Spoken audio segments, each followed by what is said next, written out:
What's up, guys? It's Storm from Florida and I'm back here with another video. Today I'm going to be showing you guys my eBay finds. Let's get to it. So I paid a total of $41 for everything you're gonna see here. Yeah, and I definitely think it was worth it. If you want to find out how much everything was worth, stay tuned to the end. So everything here was 4 separate lots. Right, these 3 are from the same person. And then my Morgan dollar, I'm not going to say too much about this one yet. But I also got there was also this Morgan dollar from another person. Not going to say too much about that right now. So let's start with this one. All these are proofs, and I'll be able to show you guys the difference between one that's not a proof and one that is a proof. Let's start off with this 1980 S proof. Wow. This is a nice one. All these I'm going to be keeping, but this is definitely a cool one. And here's a 1991 S. There also is 1/4 in here. 1982 S dime. There is a nickel in one of these that I think might have a possible error. When I was opening it, I looked at it and I was like, wait a minute. This is an S1991 proof dime. Once I find one that is not a proof, I won't show. So here is the one that might be a possible error. The 1972 S Jefferson nickel one. It may look like a normal nickel here, but if you look, okay, usually the 19 on the mem mark is right by the 1972. On this one, it's down past the 1972. If you look, it's a little bit down. So yeah, this is definitely going to be something I want to check out. And even if it's not in a, still is in a really nice shape for being like almost 50 years old, 40 years old. If you're watching this in 2020, 48 years old. Wow. A couple of these I'm gonna have graded. This is not one of them. This is a cool one. 1984 S quarter proof. It's just a couple of nickels that are not proofs. Yeah, I'll show you guys the difference once I find them.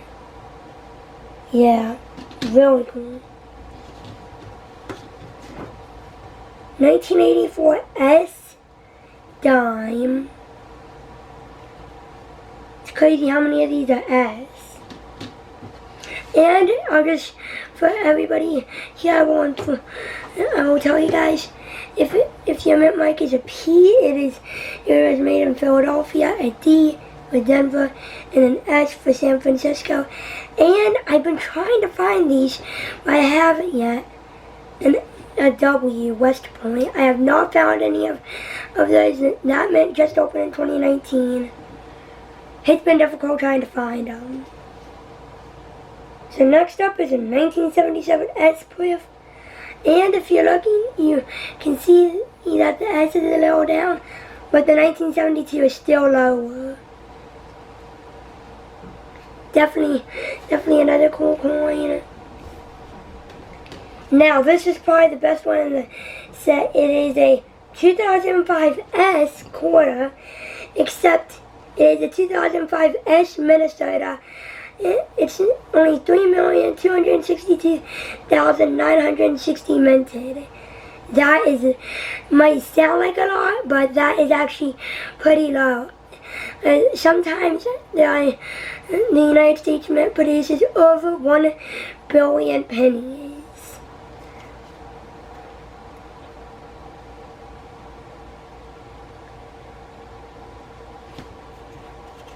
And then here's the back. This quarter alone is worth more than $10. And this is one of the ones I'm going to want to get graded, except the Morgan dollar is going to be the only one I'm going to be grading right now, since it's going to already cost some money. So that's lot number 1. And stay tuned for lot number 2. Alright, lot number 2. Let's see what I got. 1978 S proof quarter, right on top there. I don't think there is a state proof in this one, and as I'm going through, I'll see if I see one. And the year before, 1977 S proof. And for anybody who's wondering what the difference is between a proof and one that's not a proof, if a proof was made at the very beginning of the year. Yeah, and so I would say probably about January to maybe around February, and anything after that's probably gonna be not a proof. 1977 S proof. What's really cool about all these is if I can find a penny for them, I could probably make like a proof set. Especially the 77. I think I've found all of them. I just gotta find a 77 S penny proof. This is a cool one, 1972 S proof. It makes you wonder how this is in such good shape. There's a lot of things. Somebody could have put it in like a bank jar and forgot about it. Or when it went to a bank, a coin collecting person could have saw it and took it and accidentally lost it, and it ended up in the bank ink and ended up in circulation in a lot of different ways. That the person I got this from could have got this. So up next is a 1989 San Francisco proof. Another pretty cool coin. So this was a smaller set. This is pretty cool though. 1994 S proof. Definitely one of the cool nickels. Stay tuned for lot number 3. Alright, here's lot number 3. There are 2 in this one that are false advertisement. They are not proofs. So, I'll show you guys the difference. This one is just an uncirculated, which means that almost no one has ever touched this coin. So, but it's all one color, as you can see. This one, you can see that the outlining in Jefferson's face is different, and how Jefferson's face is light and around it is not light. You can see on the back it's the same thing. This one is just uncirculated. It's not a proof. And then this is a proof.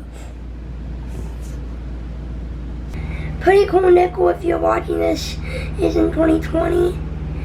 That is going to be a 60-year-old nickel. Even though it's not a proof, it's still an uncirculated mint shape. Can't complain about those. So next is a 1984 S proof. And I've been looking for the 1972 S nickel to see if that's another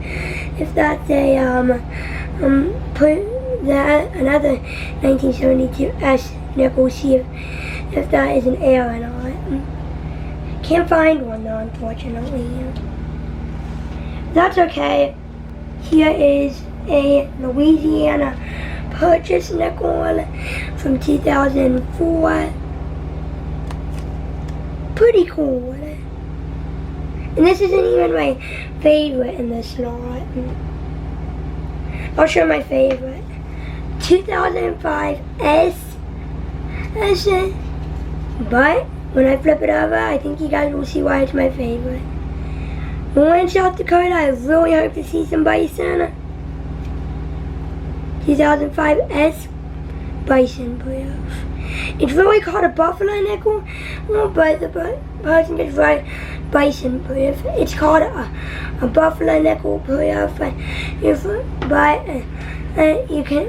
They're really just called, but the bison are called buffalo and bison, except the proper name for this is a 2005 S Buffalo playoff. All right. Next is a 1993 S nickel, and I guess he ran out. The person who put these in here must have ran out of staples, maybe, or something to staple them. So he put them in this. I have a lot of these, so. Oh no, I might put my dollar coins in it or something, I'm not sure. This is a, oh, here's another example. This is a 1961, not a playoff. Still not a disappointment because it's in really good shape, so I can't be disappointed still. Just false advertising. It's still really cool to have it though. Let's see, this is a 1993 S nickel. Just got really luck to see if it's a playoff or not. But other than those two, everything else here is a playoff. Other than the Morgan dollar, this would be a lot of money. 1990 S quarter playoff. Still 30 years old, so I can't complain. And it's a playoff. This is a 1970, another 1977, and I have checked the sticker. I think he changed his mind and put this one in here because I peeled back the sticker earlier and it was a 1990 something, so that's why there are two stickers. Alright, I'll do this one. 1988 nickel one.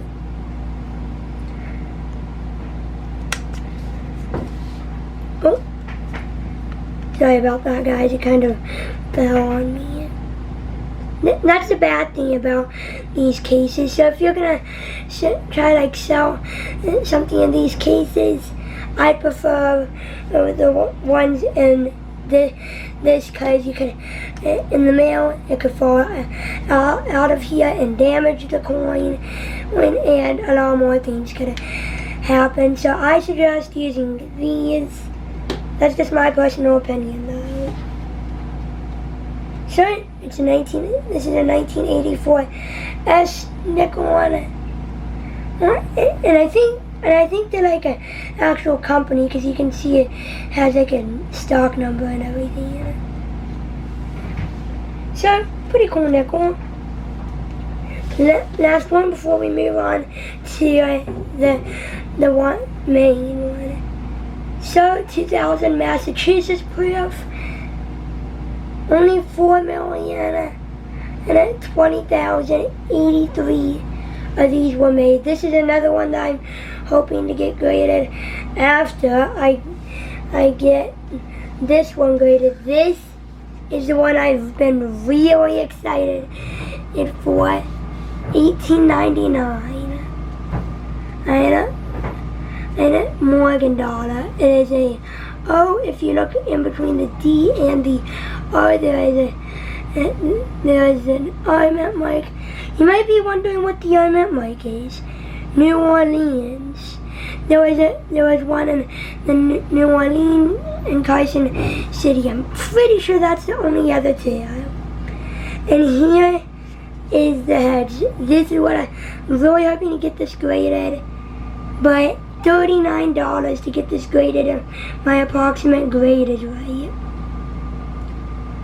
And if if you're wondering how this is in such good shape, when somebody could have got this and put it in the bank, same thing as the cord I was talking about.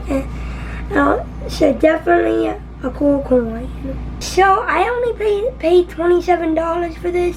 Sounds pretty expensive for a $1 coin. Wrong. I think this is probably ranging from anywhere maybe $40 to $60, possibly even more, and it'll be worth more once I get it graded. The total value of everything I showed you guys is about roughly $240. A lot of money for all this. I hope you guys enjoyed this video. Make sure to leave a like and subscribe and follow me on Instagram at Dylan from Florida. And if you like coins, go follow my Dylan the Coin Collector page on Instagram. Bye guys.